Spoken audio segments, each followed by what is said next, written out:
Assalamu alaikum. This is Junaid Anwar. I'm a learner and business boy to be of the evening shift. Today, I'm going to present about a topic related to Amazon and Amazon model. So these are three Amazon business models, which are private label, wholesale, and drop shipping. I will specifically target on drop shipping. So drop shipping क्या होता है? इसके अंदर हम जो method use करते हैं वो ऑनलाइन आर्बिट्राज का होता है, और इसके अंदर ये होता है कि आप एक जगह जहां से आपको प्रोडक्ट सस्ते में मिलती है वो प्रोडक्ट आप पिक करते हैं और उस प्रोडक्ट को आप सेल करते हैं उस जगह पे जहां पे आपको उसका प्रॉफिट गेन हो रहा हो. This order fulfillment method appeals to entrepreneurs seeking low overhead and low capital investments. इसका मतलब ये है कि इसकी जो रनिंग कॉस्ट आती है इस मेथड के थ्रू जो आप बिजनेस कर रहे हैं उसकी जो रनिंग कॉस्ट और स्टार्टिंग कॉस्ट आएगी वो बहुत कम होती है.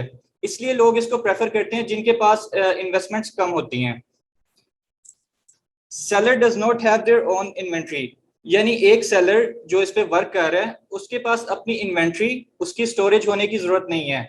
वो किसी दूसरे पर्सन की या थर्ड पार्टी की इन्वेंट्री को उठाता है, उसको पोस्ट करता है, देन उस इन्वेंट्री को सेल, जैसे ही उसका ऑर्डर आता है उसको सेल करके वो अपना प्रॉफिट गेन करता है. तो अब ये मॉडल काम कैसे करता है उसके बारे में हम इसको डिस्कस करेंगे. यहाँ पे सबसे पहले जो ड्रॉप शिपर होता है वो अपनी लिस्टिंग क्रिएट करता है जो कि थर्ड पार्टी की लिस्टिंग होती है, लेकिन उसको वो अपने सेलर सेंट्रल अकाउंट पे क्रिएट करता है. उसके बाद जो कंज्यूमर होता है, जो एंड यूजर होता है, वो वहां से ऑर्डर करता है और वो ऑर्डर ड्रॉप शिपर को रिसीव होता है. ड्रॉप शिपर को वो ऑर्डर रिसीव होने के बाद वो आइटम जो उसकी पेमेंट होती है वो ड्रॉप शिपर को रिसीव होती है और उस पेमेंट को यूटिलाइज करते हुए ड्रॉप शिपर थर्ड पार्टी को पे करता है. जैसे ही वो वहां पे अपना ऑर्डर क्रिएट करता है उसके बाद जो एड्रेस की ऑप्शन होती है वहां पे वो एंड यूजर के एड्रेस को पुट करता है और जो प्रोडक्ट होती है वो एंड यूजर को डायरेक्ट जो थर्ड पार्टी है वहां से रिसीव होती है. यहाँ पे अमेजोन के जो ड्रॉप शिपिंग का मॉडल है उसको दिखाया गया है, जिसमें एक कस्टमर को शो किया गया है जो कि आपके स्टोर पे आके ऑर्डर करता है, देन आपको वो पेमेंट करता है.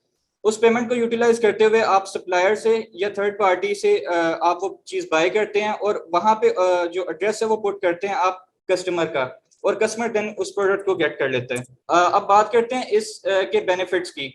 सबसे पहले ओवरहेड कॉस्ट. ओवरहेड कॉस्ट इसकी बहुत कम होती है, यानी जो इसकी रनिंग कॉस्ट होती है वो बहुत कम होती है. उसके बाद इसकी स्टार्टिंग कॉस्ट, आपको चूंकि एक इन्वेंट्री बाय नहीं करनी पड़ी इस वजह से इसकी जो स्टार्टिंग कॉस्ट होती है वो भी कम होती है. इसके अलावा मल्टी चैनल सेलिंग एक ऑप्शन आ जाती है हमारे पास कि हम एक से ज्यादा जो हमारे पास मार्केट प्लेसेस हैं वहां पे जाके हम इसको सेल कर सकते हैं. फिर ऑपरेटिंग लोकेशन, आप इसको कहीं से भी ऑपरेट कर सकते हैं. आपके लिए स्पेसिफिक ऑफिस होने की जरूरत नहीं है, स्टोरेज के लिए आपके पास जगह होने की जरूरत नहीं है. तो ये आपके पास एक ऑप्शन आ जाती है जो कि इसके बेनिफिट में काउंट होती है. लास्ट पे एक चीज आती है स्केलेबिलिटी. इसमें ये ऑप्शन आ जाती है जो कि थर्ड पार्टी होता है उसके पास ये ऑप्शन होती है कि वो अपनी ज्यादा इन्वेंट्री स्टोरेज के बगैर अगर वो एक से ज्यादा ड्रॉप शिपर्स को सप्लाई कर रहा है, उसके साथ उसका एग्रीमेंट है, तो उसके पास ये ऑप्शन होती है कि वो ज्यादा इन्वेंट्री स्टोर नहीं करता लेकिन उसकी सेल जो है वो बहुत तेजी से हो रही होती है.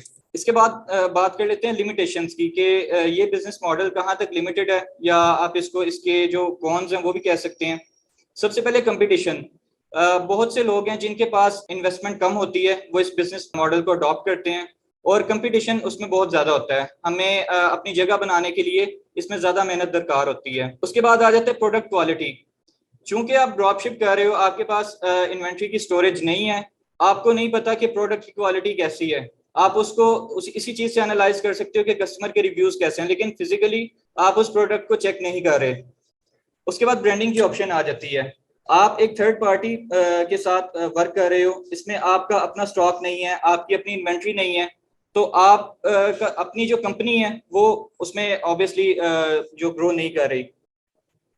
इसके बाद फिर प्रॉफिट मार्जिन की ऑप्शन आ जाती है. प्रॉफिट मार्जिन इसमें निकालना बहुत मुश्किल इसलिए हो जाता है कि जो थर्ड पार्टी आपको सेल कर रहा है अगर वो खुद भी सेलर हो तो उसमें आपका प्रॉफिट मार्जिन निकलने के चांसेस बड़े कम होते हैं, और ये इसके कॉन्स में इसी वजह से इसको काउंट किया जाता है. उसके बाद फुलफिलमेंट टाइमलाइन की ऑप्शन आ जाती है. क्योंकि आप डिपेंडेंट होते हो थर्ड पार्टी पे, या जो इसकी फुलफिलमेंट है, आपने जो इसको शिप करना है वो आपके इख्तियार में नहीं है, एक थर्ड पार्टी के पास है. तो अगर इसमें कस्टमर को टाइम पे डिलीवरी नहीं हो रही तो ऑब्वियसली आपके रिव्यूज खराब होंगे उसमें।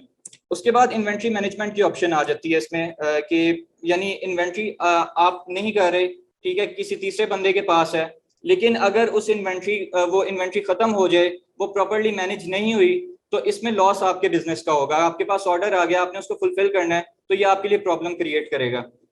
उसके बाद रेंज ऑफ ऑफर्स की इसमें एक और इशू आ जाता है कि आपके पास जो ऑप्शंस हैं या जो आपके पास ऑफर्स हैं, जो आप प्रोडक्ट ऑफर कर रहे हो, वो बहुत लिमिटेड है, क्योंकि आप डिपेंडेंट हो थर्ड पर्सन पे, इसी वजह से। Thank you so much.